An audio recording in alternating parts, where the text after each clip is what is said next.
Jack and Mel weigh in. Welcome back to this week's edition of the Jack and Mel Super Rad MMA Show, which of course is a Pullica Media production. Mel Brown, my brother, how you keeping? I'm keeping very well. It's been far too long. I don't really like Romero getting a title shot, to be honest.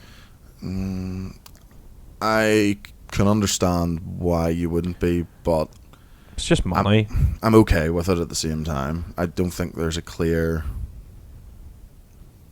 number one guy. Yeah, so you get fights organised that will give you it, whether it is the Cannonier. Well, I think Whitaker. The clear number one guy is Paulo Costa. Yes, yeah. So, but then you just, if you're Adesanya, you wait for Costa.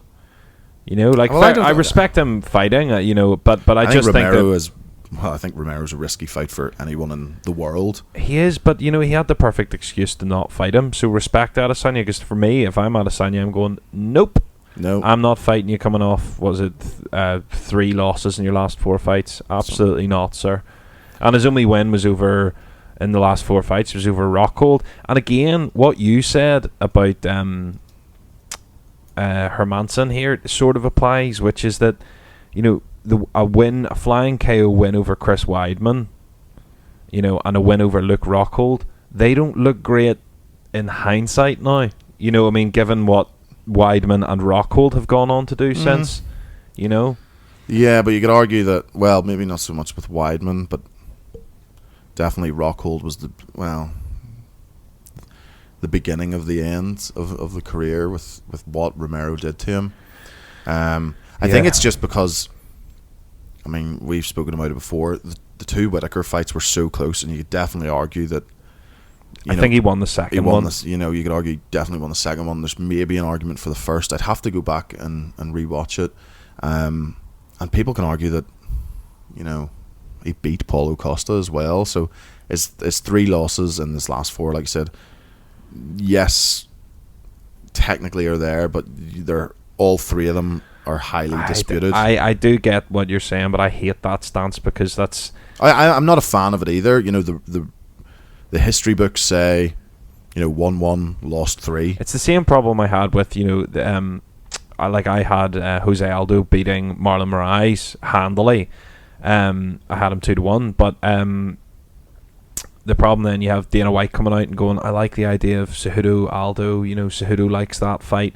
And it's like, I'm not really sure that you can do that. I think it's not up to the UFC to decide that. If you know what I mean, like if you have a problem with the judging, get it fixed.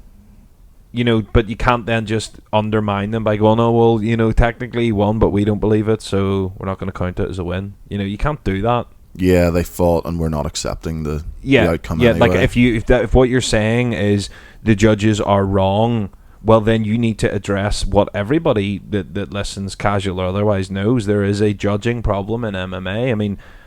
For instance, how do you score a takedown? Do you score it if they get straight back up again, etc.? These are variables that are not consistent across the judges. Yeah. You get a lot of boxing judges come in that, I don't want to say don't know what they're looking at, but are maybe taking a more traditional boxing scoring approach to a sport that has many more facets than that. I just think that you can't do that, and for that reason, I don't like this fight. I think that on merit, Yoel Romero is there or thereabouts, and I agree with that. I think a lot of it's to do with, he turns 43 in April. We haven't got a date, so let's assume it's going to be April-ish time at the earliest. He's not going to be around forever. They want to make the most of him. He's also missed weight twice in his last 3 yeah, fights. that's the thing as well. It just doesn't it is an odd fight, but I'm not going to lie. Oh, I'm excited I'm so excited for it. He's one of those fighters, it's nearly like, it doesn't matter if he wins or loses. He's just super exciting. Yeah, no, he is. And he, to be honest, we'll obviously break it down close to the time, but he could 100% be a stylistic nightmare. But that's for the thing. Adesanya. He's a threat to absolutely everyone. And to tell you what, if Adesanya can handle Romero, we've already. Adesanya was our fighter of the year last year. Yep. But if you can handle people like Yoel Romero, you're getting close to to iconic status already. I mean, I think the thing is that, you know, people talk about because no one beats the people who beat him scrape by. You know what I mean? Like, yeah, imagine Adesanya comes out and just pieces him up, puts him away with strikes. Like, I think that would nearly do more for Adesanya than any other victory he could possibly have at the minute. Do you know what I mean? If he beat Whittaker again, yeah, okay. You know, he battered him the first time. If he beats Till, people will say, well, Till wasn't ready. You know, he only had one fight. You could make. I don't know why people just don't seem on board with Cannonier yet. He's legit. He's absolutely legit, but I just think for building Adesanya's stock at this moment in time, beating Yoel Romero is the biggest push he could get. Oh, 100%. Like, it definitely. Like even if he beat Paulo Costa, I still think more people.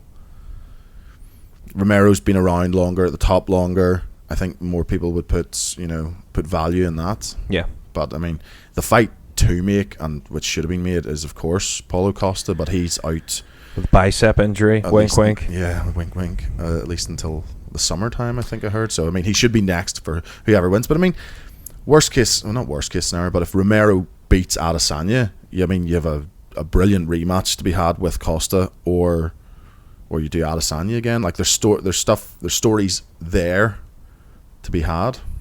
100%.